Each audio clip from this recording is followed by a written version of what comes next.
Oi, pessoal. Boa noite.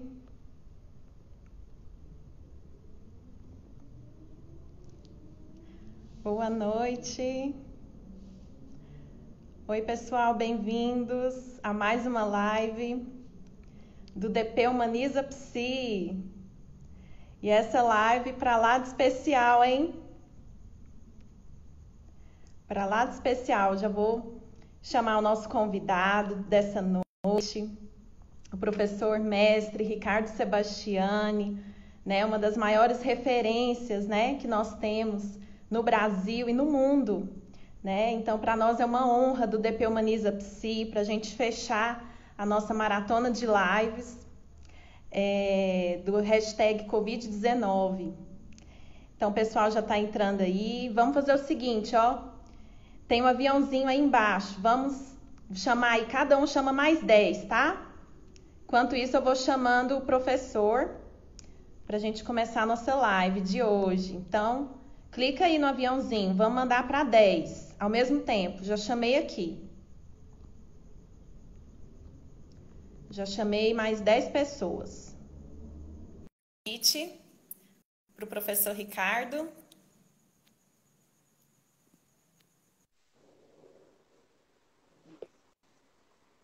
Oi. Oi, Tudo professor. bom? Como é que tá, Daiane? Tudo bem? Tudo bom? Tudo Tudo tranquilo. bem. Tudo E aí? bem. Que bom tá mais ou menos perto de Goiânia de novo. Ah, tá aqui por perto Não, com a tô aqui em gente São Paulo, agora? mas tô perto com vocês, A né? gente Meus agora, né? queridos. Uhum. Saudade de você também, professor. Também, Foi um querida, momento também. muito bom, o fórum, né, que nós tivemos ano passado, Uhum. junto Foi com muito, você, a muito professora especial com a Matilde. Matilde, claro, claro. Foi, tá certo. Bom, Tá bom, gente, o pessoal tá chegando, hein? o pessoal tá chegando, vamos chamar aí mais colegas, vamos chamar aí mais, cada um chama 10.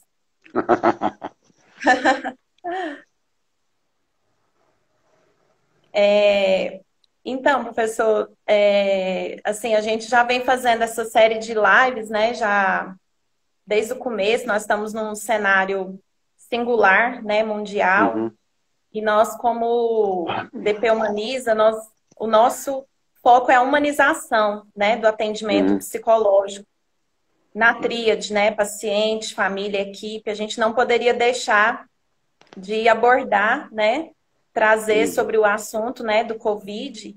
E, assim, a gente trouxe diversos assuntos, né, uhum, desde o começo, sobre a intervenção com a equipe, como estão os profissionais de saúde, transtornos psiquiátricos, né?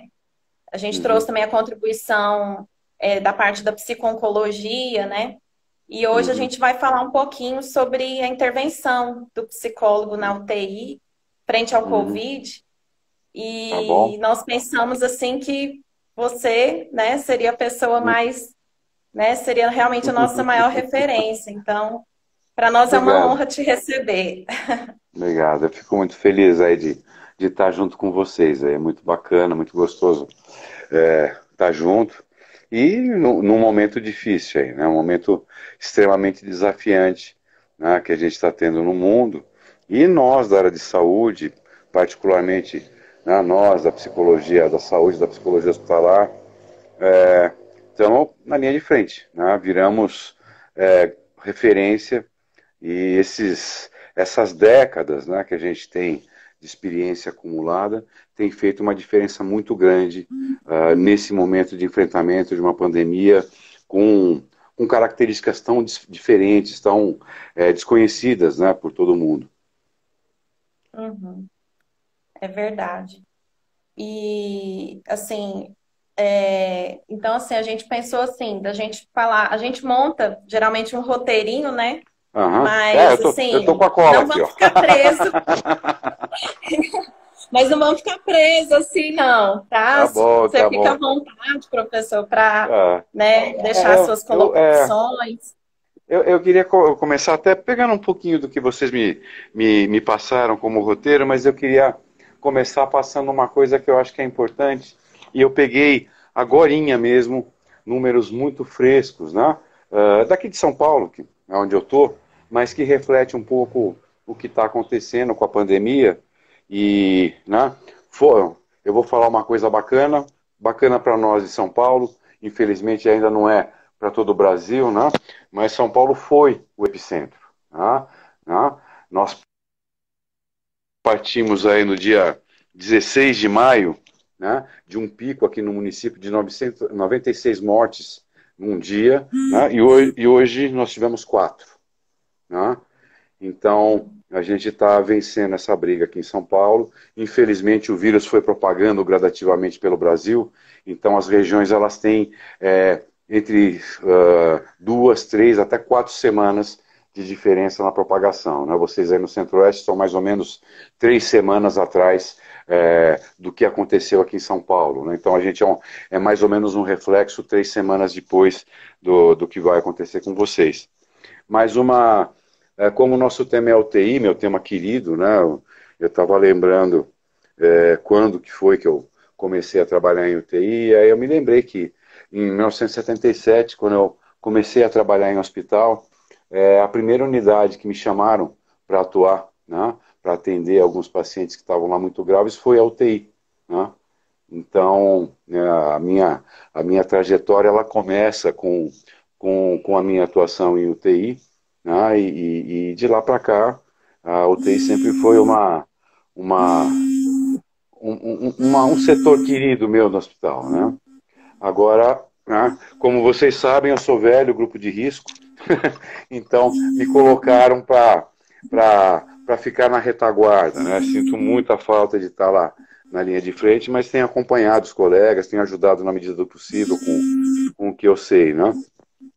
E aí, dentro disso, assim, uma coisa importante, né, falando do psicólogo intensivista e falando desse momento importante em que se briga tanto por aumentar leitos de UTI, por conseguir os respiradores, para que a gente, os respiradores e os outros equipamentos, para que a gente possa ter leitos de alta complexidade para atender os pacientes, nós tivemos uma expansão muito importante nisso. Só que na cidade de São Paulo, os hospitais públicos partiram no início da pandemia de 176 leitos disponíveis para termos hoje exatamente 1.178 leitos de UTI disponível no município de São Paulo. Ou seja, aumentaram mais de 1.000 leitos, né, em 2, 3 meses. E junto com isso a gente teve, óbvio, uma expansão muito grande das equipes intensivistas. Eu estou fazendo atualmente um levantamento para a Associação Latino-Americana de Psicologia da Saúde. Aliás, tem a ver com uma pergunta que vocês fizeram, né? Nós estamos montando pela LAPSA um guideline da América Latina contando as experiências dos psicólogos da América Latina no enfrentamento do Covid, né? E eu fui convidado para escrever o capítulo Brasil e esparramei aí a missão para os colegas de todas as regiões. O querido irmãozinho Sebastião Benício, que está pilotando o Centro-Oeste, já me mandou um material fantástico, né? E tem outras colegas, a Francinete pelo Norte, a Patrícia ali pelo Nordeste, a Maria Helena no Sul. Então, nós estamos montando isso. E uma coisa que me impressionou muito é que nesse período de pandemia houveram mais de 4.000 contratações de psicólogos, né, no Brasil. Foram mais de 4.000 vagas abertas para psicólogos, vagas de emprego. Eu não estou falando do pessoal que está aí trabalhando como voluntário nas plataformas de suporte psicológico, que estão trabalhando como voluntário em outras ações e tal. Eu estou falando de vagas de emprego, foram mais de 4.000 para psicólogos, predominantemente hospitalares e, de preferência, intensivistas. Então, sim, é um marco muito importante para a nossa especialidade e um marco muito importante para a subespecialidade de psicólogo intensivista. Verdade, professor. Uhum.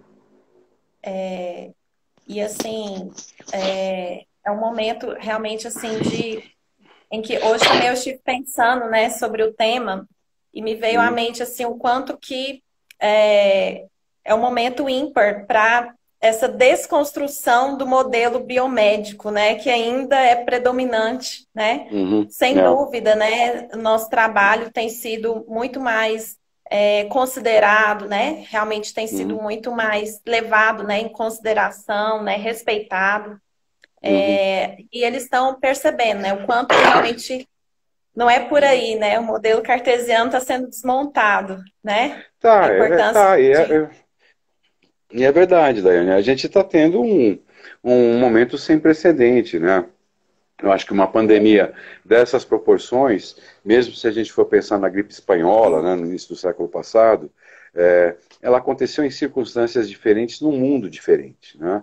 Hoje o mundo está É, hiperconectado e a gente tem essa perspectiva de trabalho integrado e de se dividir experiências, né? A comunidade é, científica nunca teve tão solidária, né? Eu é, vi, né, instituições de pesquisa do mundo inteiro franqueando seus arquivos de pesquisa para colegas dos outros países, para poder ajudar, né? E isso tem sido é, feito também com os nossos colegas psicólogos, né? Sabe, assim, a gente tem trocado, pra você ter uma ideia, tem protocolos brasileiros sendo traduzidos para o hebraico para serem usados lá em Israel, né? Uh, então, é um momento muito especial para a gente, não só por essa questão específica, que é o nosso papo de hoje, né, que é a nossa atuação dentro da UTI, mas a visibilidade da importância do psicólogo para a população, ela nunca foi tão discutida e tão valorizada.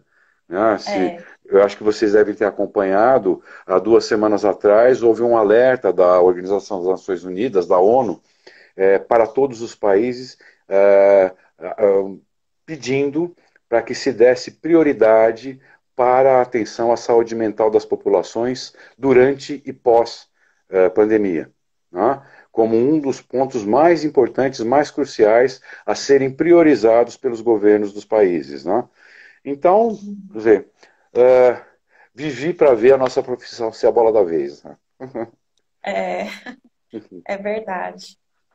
E, assim, o que a gente percebe é que, realmente, assim, a gente tem que estar sempre, né, lendo, né, esses materiais novos, né? Você citou esse último material, né, que Uhum, você teve acesso.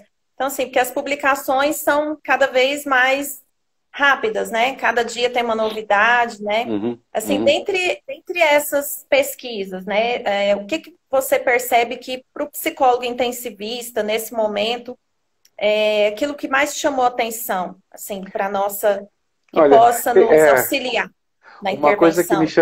uma coisa que me chamou a atenção, que para quem está hoje na linha de frente está sendo um esforço especial, mas que era uma coisa que quando eu comecei era infelizmente a nossa rotina, é a questão de você estar com um paciente internado na UTI absolutamente sem possibilidade de contato com a família e a família É, absolutamente sem possibilidade de contato com o paciente. Né?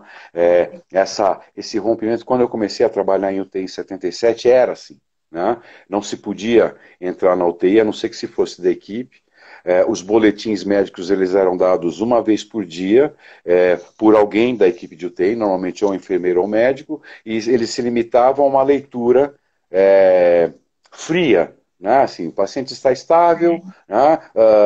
Respirando sem aparelhos, com os índices metabólicos estabilizados e tal, ou o paciente está grave, entubado, sob cuidados, em coma e tal, virava as costas e ia embora e a família ficava desesperada ali no corredor, né? Sem nenhum tipo é, de acolhimento, sem poder ver o familiar que estava internado e vice-versa, né? O familiar internado muitas vezes consciente, desesperado, isolado ali. Nós estamos falando de uma coisa de 200 mil anos atrás, né? No milênio passado, quando eu comecei a trabalhar em UTI. E isso me chamou a atenção hoje, porque pelas circunstâncias da infecção, pela situação de transmissibilidade, por uma medida protetiva, né, à família, né, e ao próprio paciente, isso foi impedido de novo, né? E muito importante foi a ponte que os psicólogos começaram a fazer. Né? Alguns começaram espontaneamente levando seus celulares para facilitar o contato com as famílias, muitos montaram protocolos, né, para que famílias e pacientes pudessem ter algum tipo de contato, fosse pelo celular ao vivo, fosse por gravações. Né? Alguns colegas, por exemplo, lá no Pará, com famílias que tinham mais dificuldade, menos recursos, eles gravavam, né, mensagens para levar para os pacientes, da família para levar para os pacientes dentro das UTIs. Isso criou um impacto humanizante extremamente importante. Né? Então, essa é uma experiência que, no fundo, foi resgatada daquela penúria que a gente passava lá 40, 50 anos atrás, né? E que foi trazida de novo por uma circunstância diferente. Né? As UTIs, elas evoluíram muito em termos de humanização, em termos de integração das equipes, né, de trabalhos interdisciplinares muito mais consistentes, mas a gente vê esse sofrimento, né, da mesma forma que a gente vê o da equipe. Né? As equipes, elas têm saído extenuadas dos plantões, a gente tem aqui vários formatos de plantão, né, 12 por 36, 24 por 48, e as equipes têm saído extremamente extenuadas, quando termina o ciclo de plantão, né? Com os rostos marcados e machucados, muito cansados, alguns desidratados, inclusive. Alguns colegas do Rio comentaram comigo que às vezes ficavam 6 horas sem beber qualquer líquido, porque não dava para tirar os EPIs. Né? Seja porque, né, o ritual de colocação dos EPIs e a condição de proteção não podia ser mobilizada de novo, ou seja porque não tinha outro EPI para tirar aquele e trocar. Né? Então, assim, trabalhos heróicos, né? E muita coisa assim desse olhar atento do psicólogo, né? De poder pensar formas de trazer esse toque humanizado para dentro da UTI. Né? Com as equipes. Eu conversei com um colega de uma UTI lá da Baixada Fluminense, que eles chegavam um momento em que eles não sabiam quem estava do lado deles. Né? Se era o médico, se era a enfermeira, às vezes não sabiam nem se era homem ou mulher. Tamanha a mumificação, né, pelos EPIs dos colegas. Eles começaram primeiro a escrever com um pincel atômico e fita crepe ou esparadrapo o nome e quem era. Né? Depois evoluiu para isso. Eu estou com uma equipe, eles me mandaram. Né? Tá aqui, ó. Né? Esse aqui é o crachá, né, que está sendo feito, ele é esterilizável. Né? Tem aqui a carinha de quem está por trás das EPIs, o nome, e embaixo tem um espaço para se colocar ou o cargo ou alguma mensagem. A maioria dos colegas optou por, em vez de colocar a função, colocar uma mensagem. Né? Então foi outra medida que voltou a dar rosto, voltou a dar nome, né, para todo mundo que estava lá dentro. E o interessante é que isso não foi só impactante, não foi só importante para o paciente. Saber quem era o Ricardo, que estava ali todo mascarado na frente dele, como é que era a carinha dele, quem era a Rosana, quem era a Patrícia, enfim. Mas a própria equipe começou a se sentir de novo humanizada também. Né? Sabe? Tendo ali, né, né, a sua carinha né, sorrindo. Muitos fizeram questão de trazer fotos bonitas, né, para ficar ali, em vez de fazer uma foto no local.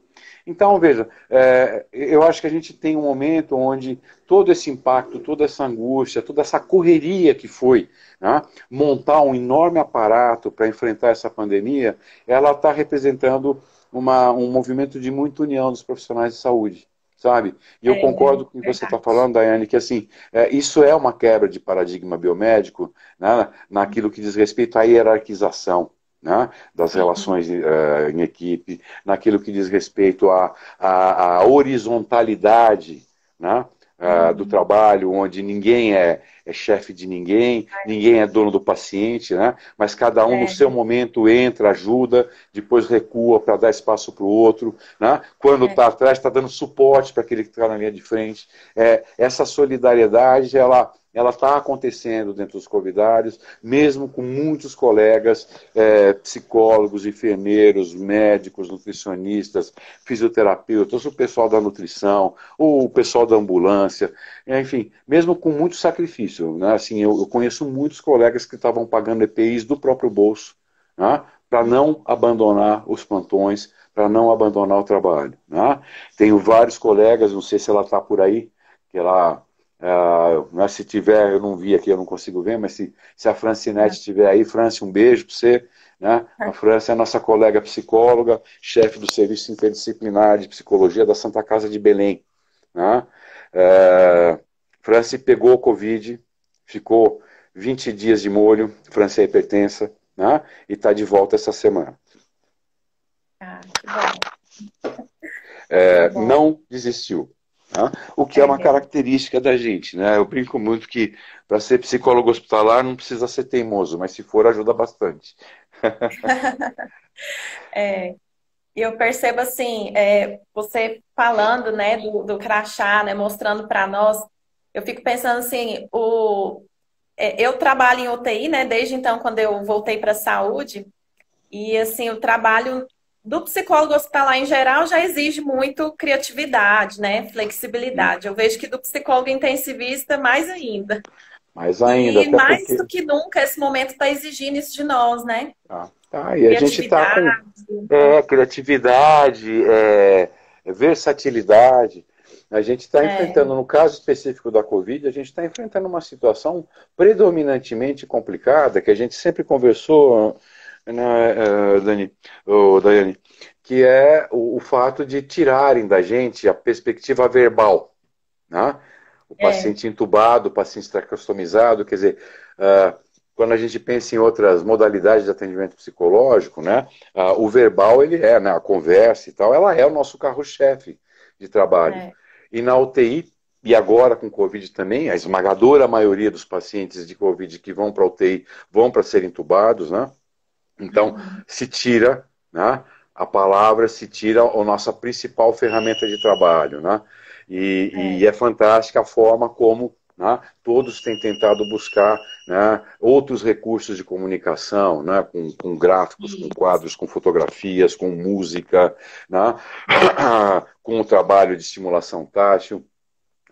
Pranchas de comunicação alternativa. Pranchas de comunicação, aplicativos, né, buscar referências do paciente com a família, né, para poder criar links afetivos e links de repertório que o paciente tenha identificação maior, né? Então, essa criatividade é fantástica. Eu acho que você deve ter tido aí um monte de experiências também na tua unidade, não? Sim. A minha, assim, no meu caso é um pouco diferente, assim, porque eu retornei, na verdade, ontem para o hospital. Estava de licença maternidade. Opa, que beleza, tá bom. Como é que chama? Como é que chama esse nosso novo habitante? Hã?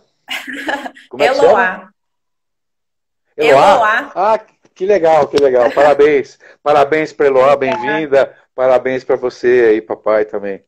Obrigada. E ontem eu retornei, né, às atividades, eu ainda estou me inteirando aí de que forma nós podemos contribuir para a visita virtual. Porque lá, né, no momento a gente tem uma UTI específica, né, só para os pacientes com Covid, e tem 10 leitos, né, e aí a gente está organizando, né, as visitas virtuais. Professor, já teve algumas perguntas aqui. Vamos lá, a gente vamos lá. Pode começar? Pode. Claro, vamos lá. Vocês fiquem à vontade, viu, gente, para fazer perguntas. Eu acho que aqui o primeiro foi Cleda Almeida. Mestre, já é possível Kleber. isso? Salve, Kleber, tudo bem, querido? Muito bom. O que ele pergunta? Ele pergunta se já é possível mensurar os impactos negativos que os pacientes que não tiveram esses cuidados. Não, ainda não, porque a gente está com a epidemia em franco desenvolvimento, né? Essa tabulação, essas avaliações a gente provavelmente vai fazer, né, num segundo momento. Eu sei que tem muitas anotações sendo feitas, muitos documentos sendo gerados, né, sobre tudo que está sendo essa experiência, e isso vai funcionar muito como um trabalho de reflexão para todos nós, né, no pós-pandemia, para melhorarmos os atendimentos e tudo. Claro, a gente sabe que o paciente em isolamento numa UTI, com um trabalho estritamente técnico, né, de intervenção técnica, né, o respirador, é a sonda, é a drenagem, né, e é aquele contato rápido e né, que circula, né, as equipes vão circulando, trocando os plantões, ele tende a ser desumanizado. Né? É. Ele tende a ser muito mais de suporte de vida biológica, né, do que de um suporte integral. Né? Isso a gente sabe que tem impacto, mesmo em situações, né, outros tipos de situações em UTI. Né? Eu acredito que a gente vai conseguir melhorar isso. Uma coisa que é importante, mesmo nessas unidades que estão com menos recursos e estão sem psicólogos, né, elas têm se preocupado em olhar para o que pode ser feito no sentido de melhorar a qualidade das relações humanas. Né? E é o que eu falei para vocês. Se percebeu no primeiro momento, e quando começou-se a fazer a convocação para a contratação de equipes para os covidários, né, se percebeu a importância do psicólogo. Né? Então, você via assim que o terceiro profissional com o maior número de vagas era psicólogo. Né? Então, era enfermeiro, médico, psicólogo, e aí depois vinha. Eu fiquei, inclusive, impressionado, porque em vários editais existiam até menos vagas para fisioterapeuta, que é muito importante na UTI, ainda mais com uma doença respiratória tão grave, tinham menos vagas para fisioterapeutas do que para psicólogos. Né? Então, sem dúvida, né, se percebeu que a gente tem uma função importante lá. Sem dúvida. Assim, ainda, como o senhor disse, a questão de mensuração ainda é cedo, mas assim, as pesquisas eu lembro, assim, me faz lembrar, né, muito sobre as pesquisas já anteriores, né, anteriores à pandemia, Uhum. sobre as PICs, né, a síndrome pós-terapia intensiva. Então, eu fico Sim, também sim. pensando lá na frente, né, as Uhum. possibilidades de desenvolvimento, de transtorno de estresse pós-traumático, transtorno de ansiedade, de depressão, né? Então, eu É também, isso. aqui já é uma É, perspectiva. isso eu acho que a gente vai ter não só com essa população que passou por esse sofrimento maior na UTI, mas eu não tenho dúvida de que a gente vai ter uma segunda onda de trabalhos e de demandas muito grandes por conta do estresse pós-traumático, né, quando a gente sair da pandemia. Principalmente as cidades como São Paulo, que passaram por quarentenas muito mais severas, né, que ficaram quase É, que sitiadas. Né, a grande São Paulo passou e está passando ainda, né, por um período muito longo, né, de paralisia. Eu continuo atendendo também na parte de psicoterapia, tenho vários pacientes que têm demonstrado isso, né. A gente está vendo que as pessoas, nesse período longo de quarentena, de confinamento, né, em casa, com a casa virando cinco coisas ao mesmo tempo, né? A casa, é o trabalho, é a escola do filho, é o espaço de lazer, a possibilidade de contato com os familiares. Então, tudo isso está criando um nível de estresse muito alto nas pessoas, né? E esse pós-pandemia, né? O que estão chamando de novo normal, né? Ele, antes de se instalar, ele vai vir com muitos elementos de estresse pós-traumático. Né? E tem uma questão de quem passa pela UTI mais ainda. Né? A gente continua, infelizmente, mantendo os mesmos números, né, que a gente tem, de mais ou menos um quarto de óbitos, né, dos pacientes graves que entram. Isso já era um número que a gente tinha antes, né, da é, pandemia. E nos covidários, nas UTIs de Covid, o número, infelizmente, continua sendo mais ou menos esse. Né? Então, né, não só pela experiência do confinamento, mas por aquela extrema angústia, né, que é viver num ambiente onde você está vendo pessoas morrendo do seu lado. Né? é, Então, isso vai ser marcado para muita gente mesmo. é. Professora, a Hum. Andréia, professora também aqui em Goiânia. Bem-vinda, Andréia. Ela diz o seguinte: importante ver o fortalecimento do trabalho da psicologia neste contexto, sem perder o cuidado com todos que estão no trabalho, Uhum. né? É isso aí. Falando bem É do isso aí. trabalho da É equipe, isso aí. né? E a gente tem redes importantes aí de suporte, tem dois grandes portais aqui, tem um do Ministério da Saúde e tem um outro que chama PsiSUS, que são dois portais de suporte psicológico para os colegas da linha de frente, né? Eu faço parte, eu atendo como voluntário pelo PsiSUS, existem, foram se voluntariaram 6 mil psicólogos para atendimento online para os colegas do SUS e estão atuando, né, em atendimento regular 2.500. Né? E o Ministério da Saúde lançou há 10 dias atrás um portal de ajuda psicológica também. Quem tiver interesse e quiser ajudar pode se inscrever. Eles inclusive dão um curso online que está muito bom, né, de capacitação, com certificação pelo Ministério da Saúde, para poder, dentro dessa linha de telemedicina, de teleatendimento, o psicólogo poder também estar se voluntariando e ajudando os colegas da linha de frente. Então, se alguém tiver ainda tempo, tiver interesse, né, eu posso depois passar para você todos os dados aí, para depois você disponibilizar através aí do DP Humaniza, tá bom? Ah, sim, eu vou querer sim.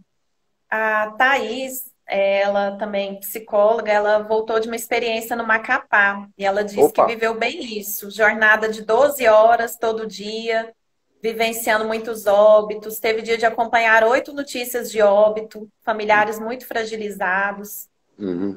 acabou de voltar dessa experiência.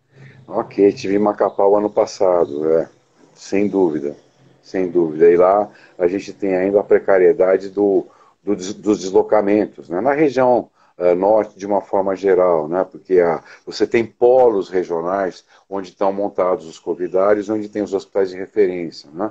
Só que às vezes o deslocamento numa rabeta lá, não é, como é que ela chama mesmo, os colegas?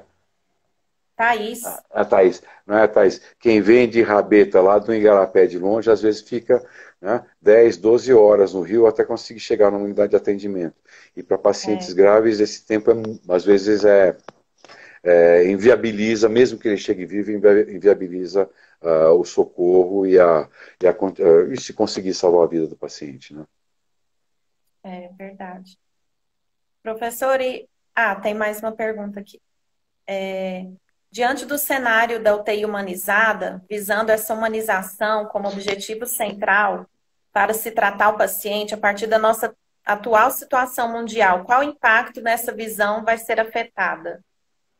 Diante do cenário da UTI humanizada. Olha, eu acho que a gente. Eu sou muito otimista nesse ponto, apesar de a gente estar vivendo um momento super trágico. Né? Eu acho que a gente vai sair dessa experiência olhando mais para as coisas de forma qualitativa, sabe? Uhum.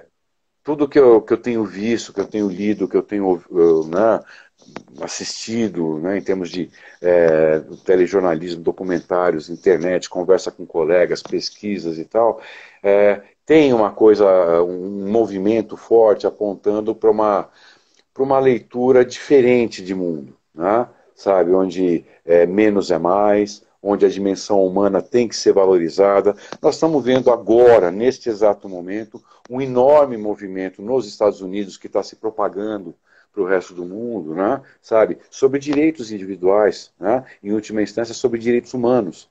Né? Uhum. Então, existe um clamor, eu diria que quase que mundial, né? De uma mudança do paradigma tão materialista, tão perverso que a gente vinha criando no mundo. Né? E isso já estava sendo discutido antes mesmo da pandemia. Né? Uh, a gente sabe, né, pelas estatísticas da OMS, que as depressões são hoje a doença que mais incapacita e mata no mundo. Ela superou as doenças cerebrovasculares, superou o câncer, hoje ela é a primeira. Né? Da mesma forma, a gente sabe que o adoecimento no ambiente, o adoecimento, o sofrimento mental no ambiente de trabalho estava escalando, mesmo antes da pandemia.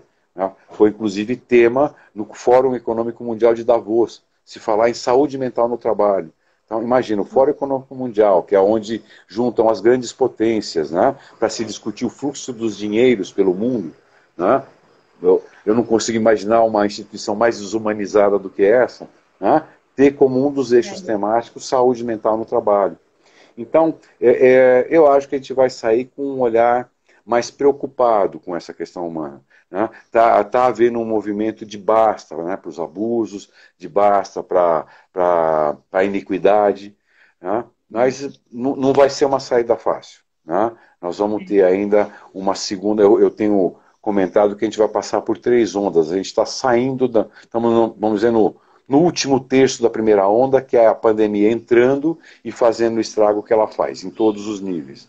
A segunda onda, que vai acontecer agora no segundo semestre, pelo menos em boa parte dele, vai ser o momento do luto e do rescaldo, onde a gente vai elaborar, pensar, refletir sobre tudo o que aconteceu conosco. Né?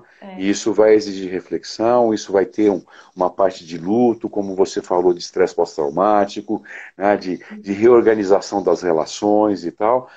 E essas reflexões, esse balanço que vai ser feito nessa segunda onda, vai gerar a terceira onda, que vai ser as propostas de reconstrução, né, do mundo, da sociedade, eu ousaria dizer até do modelo de civilização humana que a gente tem atualmente. Né? Essa terceira onda também vai ser difícil, porque a gente vai ter tanto grupos que vão defender que a gente volte ao establishment de novembro de 2019, quanto grupos que vão achar que a gente tem que sair correndo pelado para a floresta e morar pendurado em árvore. Né? E vai ser um momento de muito conflito também. Então a gente vai ter ainda, né, 2 outras ondas de muita mobilização emocional, de muito impacto, né, nas pessoas, em que a gente vai continuar sendo extremamente necessário. Verdade. Ela fez essa pergunta e ela complementa assim, e qual o impacto também a longo prazo? Você, né, respondeu, né, a pergunta dela. Eu também fico pensando... Ah, tá. Tem mais uma pergunta aqui da Leila Magri. Oi, Leila. Ela é arteterapeuta aqui em Goiânia. Ah, que legal, que legal. Ela pergunta o seguinte: e os profissionais das equipes estão cuidando da saúde mental? Ela faz essa pergunta, né? Olha, Será? Uma reflexão, então, né? na medida do possível, estão. Tanto é que os portais, todos os espaços que se abriu para poder dar algum tipo de suporte, eles estão sendo acessados. Né? Sabe, o PsiSUS, o portal do Ministério da Saúde, tem outros coletivos aqui em São Paulo se abriu espaço na Escola Paulista de Medicina, no Hospital Pérola Byton, no próprio HC, no Emílio Ribas, né? E os colegas têm procurado essa ajuda. Né?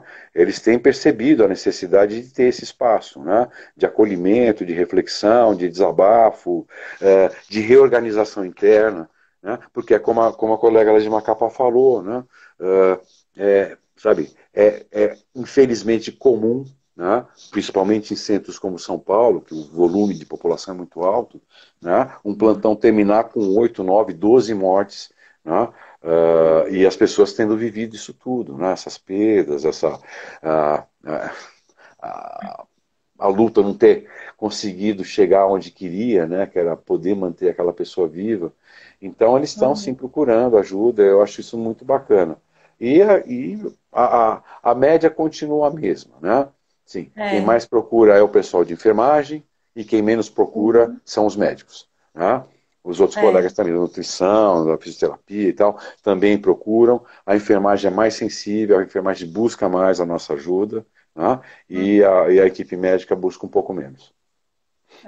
Aqui em Goiânia também a gente vê essa realidade, assim, os profissionais de UTI também, né? Não só do restante do hospital, mas eu vejo que tem, por eu trabalhar em UTI, né? Então, assim, o pessoal vem procurando mesmo, bastante, esse auxílio psicológico. E uma coisa que a gente não pode esquecer é que os psicólogos que estão lá na linha de frente também estão precisando de ajuda. Sim, com certeza. Nós estamos no mesmo barco lá. Estamos. A gente faz parte, né, da equipe, não tem como, a gente vivencia, a gente também enlutece, né? Então não tem como. Mas tem redes de suporte também, eu vi, para psicólogos. Tem. Eu vi. Eu fico pensando também, né, professor, na síndrome do hospitalismo. O risco, né, que se tem dos pacientes que ficam em UTI desenvolver pela ausência da família, né? Por toda essa... Assim, já é um ambiente ansiogênico, né? Por si só. E a doença em si, né? Já é uma doença, assim, cheia de incertezas, né? Por mais que as pesquisas estão avançando, mas ainda é algo, né, incerto. Estamos engatinhando. Então, tá engatinhando ainda. Então, assim, todos esses estressores e aí a ausência da família. Eu fico pensando muito nisso também, né? O quanto que a gente fator tem que emocional. E a gente tem que considerar também uma coisa importante, porque, veja, existe uma peculiaridade, né, na Covid-19, que é o fato de que o paciente vai para a UTI com uma deficiência respiratória severa, a esmagadora maioria entubado, traqueostomizado e tal, e é um período longo de intubação. Né? A gente tem aí Sim. uma média, a média tem sido de 14 dias, né, de Uhum. intubação. Né? Eu já vi casos de pacientes que ficaram 30 dias entubados. Né? Sabe? Uhum. Então, e é uma intubação onde nem sempre é acompanhada de sedação. Tá? Então a gente tem Uhum. ainda a angústia respiratória, né? A briga É, do paciente querendo respirar espontaneamente com o aparelho, ventilador. né? Com o Uhum. ventilador. Né? Então, assim, o nível de desgaste, o nível de sofrimento realmente é muito alto e são pacientes que, na sua maioria, passam um tempo relativamente grande dentro do ambiente de UTI. Né? É É. maior do que a média que a gente já estava acostumado, né? Por causa Uhum. do tipo de agressividade que a doença tem quando ela atinge essa dimensão pulmonar, o pulmão vai virando, né? Vidro fosco, como a gente fala. É.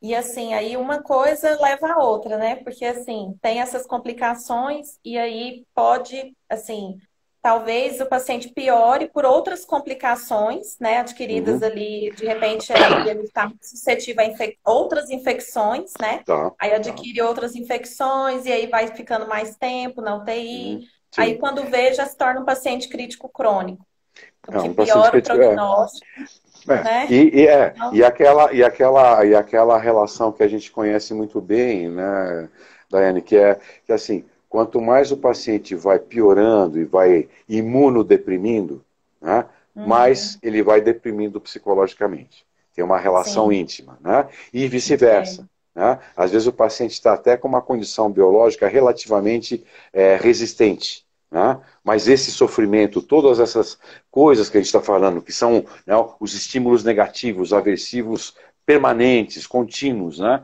que ele está É. submetido, começam a gerar depressão. Né? E a depressão normalmente mexe com o imunológico e você tem imunodepressão. E aí é um ciclo muito complicado, muito delicado. Muito, muito mesmo. É, deixa eu ver se tem mais perguntas aqui.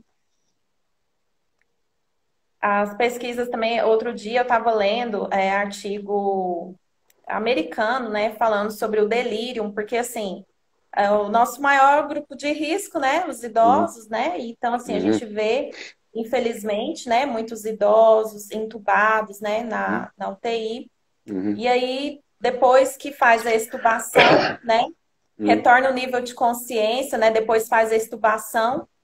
A gente vê muito, né? Caso de delírio, né? O Sim, quanto que sim. isso também, depois a gente sabe que as pesquisas, né, já mostravam, né? Uhum, Que piora o prognóstico do sim, paciente, né? prior. E o E tem, quanto que agora tá, né? Vai ficar muito mais explícito, né? O vai. delírio na... Eles estão se vulnerabilizando muito mais. E a Sim. Covid-19 ela tem uma outra particularidade que é muito perversa nesse sentido, porque o vírus, quando ele atinge o nível pulmonar, ele ataca o sangue, né? Particularmente a hemácia. Né? E as duas principais estruturas da hemácia que ele ataca são a hemoglobina e a ferritina. Tá? Uhum. A hemoglobina, vocês sabem, é a estrutura responsável por capturar o oxigênio do pulmão e levar para o nível celular.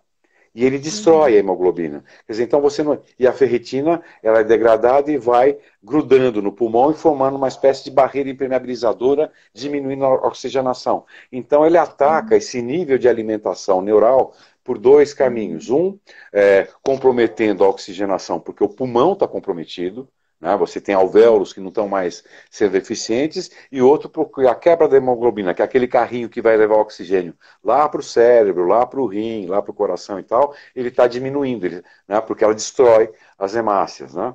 É. Destrói a hemoglobina. Então, esses quadros de delírio, né, pós saída de UTI, eles estão sendo determinados também por esse tipo de agressividade, né, que a Covid, quando chega nesse nível, que é o nível pulmonar, com internação para intubação, provoca. E é um dano até reversível, né? Só que para o idoso, em particular, é muito mais difícil, porque você já tem normalmente uma estrutura neural comprometida. Então, quem for trabalhar com reabilitação, e vamos falar do pós-UTI, né? Quem for trabalhar com reabilitação desses pacientes tem que estar muito atento a isso, né? A esse dano Sim. neural secundário, né? Os quadros de delírio, os quadros de comprometimento de funções mentais por hipóxia, né? É. Que a gente vai ter aí também no pós-saída de UTI, até mesmo na alta hospitalar, a gente vai ter pacientes com sequelas que vão precisar de cuidado, principalmente neuropsicológico. É, verdade. A Paty Gramacho, a Patrícia também é psicóloga daqui de Goiânia, ela Ah, atuou a Paty é querida. Linda. Sim, Né? a Manda um beijo. querida. Nossa. Paty, você tá vendo? Um beijo pra você. Tá. O que a Paty pergunta? Ela comenta, ela comenta nessa linha, né, que a gente havia discutido aqui, né, que realmente ainda vamos passar por um tempo de elaboração disso tudo, né, atendendo em uma linha de apoio emocional, atendendo muitos idosos receosos, né, de após a quarentena, os laços não se refaçam. Uhum. Realmente. A gente tem, eu Ah, o vejo, Borges, importante a pergunta, a colocação da parte, porque veja, a gente vai ter, vocês estão vendo que a gente vai ter várias dimensões pós saída de UTI, né? A gente tem essa questão mais humana, a questão dos vínculos, a questão da angústia de morte, a questão dessa reestruturação na relação com a vida, né? Que tanto o paciente que está saindo quanto a família que está enfrentando isso tudo. E nós, né?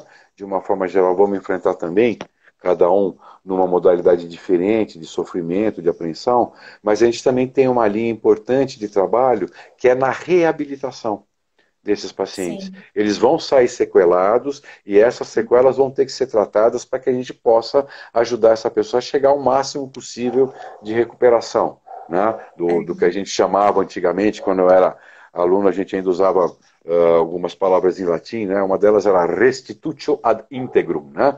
Tentar a restituição o mais integral possível. Então a gente vai ter trabalho nas duas linhas, na linha do estresse pós-traumático, né? Na linha da reestruturação da relação com a vida e na linha das sequelas, né, que a Covid vai provocar para muitas pessoas e que vai precisar de reabilitação neuropsicológica, reabilitação profissional, treinamentos sim, cognitivos, enfim, várias coisas.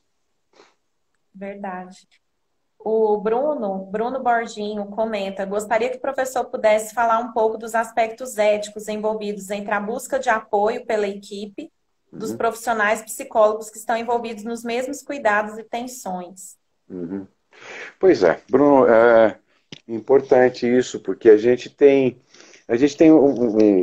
como a Paty lembrou agora há pouco, nós trabalhamos em psicologia hospitalar na relação com duas tríades, que eu chamo de tríade de ação e tríade de interação. A tríade de ação, ela é estabelecida pelo processo doença, internação e tratamento, tá? E a Uhum. tríade de interação é composta por paciente, equipe e família, tá?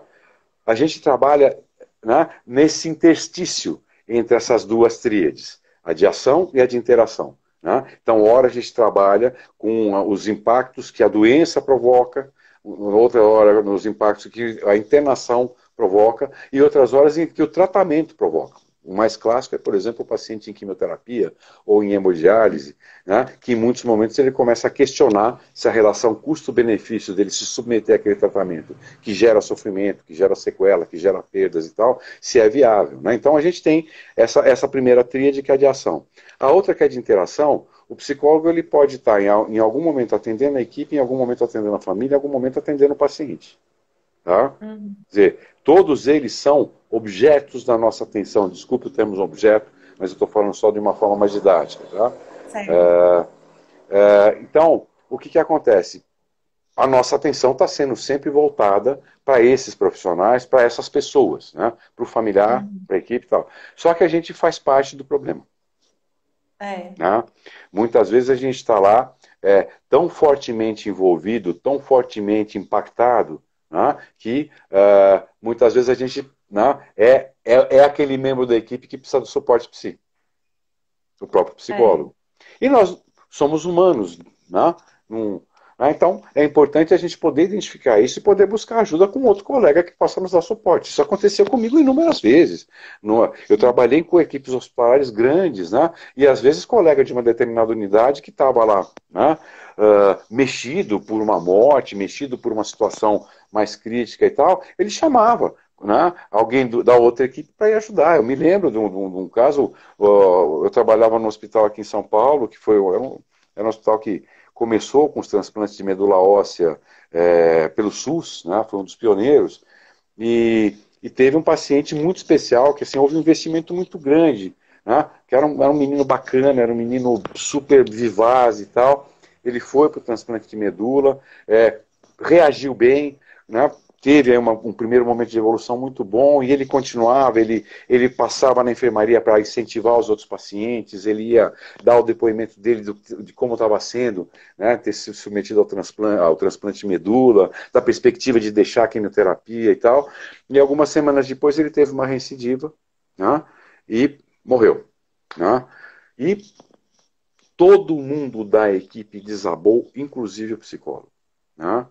E aí a colega que estava lá como psicóloga da Oncohemato, né, ligou lá para a nossa salinha e falou, olha, manda alguém aqui para nos ajudar, porque eu também desabei. Né? Então, sim, é importante, Bruno, a gente entender o nosso limite, sabe? É importante a gente entender que a gente não tem superpoderes. É importante a gente entender que a gente muitas vezes está exatamente no mesmo barco, exposto ao mesmo tipo de sofrimento. E que às vezes a gente tomba em combate também. Né? Burnout é, por exemplo, a principal causa da gente tombar em combate. Né? E nós, psicólogos, não estamos imunes ao burnout. Pelo contrário, nós, psicólogos e a enfermagem, né, são, de toda a equipe de saúde, os mais sujeitos a burnout. Por quê? Sim. Porque a gente tem um envolvimento afetivo mais intenso com o paciente. Né? O nosso nível de entrega ele é maior. Ele não, né? O médico ele ainda pode se esconder atrás de uma técnica, o fisioterapeuta ele ainda pode se esconder atrás de uma certa racionalidade, mas a relação do psicólogo e a relação da enfermagem, ela acaba sendo sim uma relação, um vínculo afetivo com o paciente. Né? E essa vinculação, ela acaba nos fragilizando muitas vezes, e a gente pode daí, né, desembocar num quadro de burnout. E mais ainda no psicólogo que está na UTI, né? Profissionais que estão na UTI. Né? A UTI é um centro nevrálgico. A UTI é um centro pronto-socorro e nevrálgico. UTI, os locais Isso aí. mais ansiogênicos. Urgência, emergência e UTI. Está aí a MIB que pilota isso, né? A Associação de Medicina Intensiva do Brasil, que é quem pilota isso, que foi, né, uma das primeiras associações médicas a criar o departamento de psicologia nela. Né? A MIB e a Sociedade Brasileira de Cardiologia. Foram as duas sociedades médicas, as duas primeiras sociedades médicas que criaram um departamento de psicologia dentro delas, porque reconhecem a importância disso tudo. Né? A Thaís compartilhou algo aqui, eu achei interessante, quando ela esteve no Macapá, né, recentemente, que uma das maiores dificuldades foi conseguir que o médico fizesse a visita virtual com a família. Né, os familiares indo lá, né, na porta do hospital, uma situação bem complexa. Realmente. É o que a gente falou no início, né? Uma versatilidade, né? Uma exigência. Tem muita gente da psicologia, do serviço social, principalmente, fazendo isso, e tem equipes específicas que estão se dedicando a isso, né? Eu estou participando de né? Esse pessoal que está fazendo isso aqui, né? Eles estão fazendo as visitas virtuais também. Tá? E aí eles só fazem isso. Tá? E estão fazendo de forma voluntária. Então é uma equipe que vai para a UTI só para possibilitar a visita virtual, de forma a poder deixar o resto da equipe, inclusive os psicólogos que estão lá, né, cuidando das demais demandas. Né?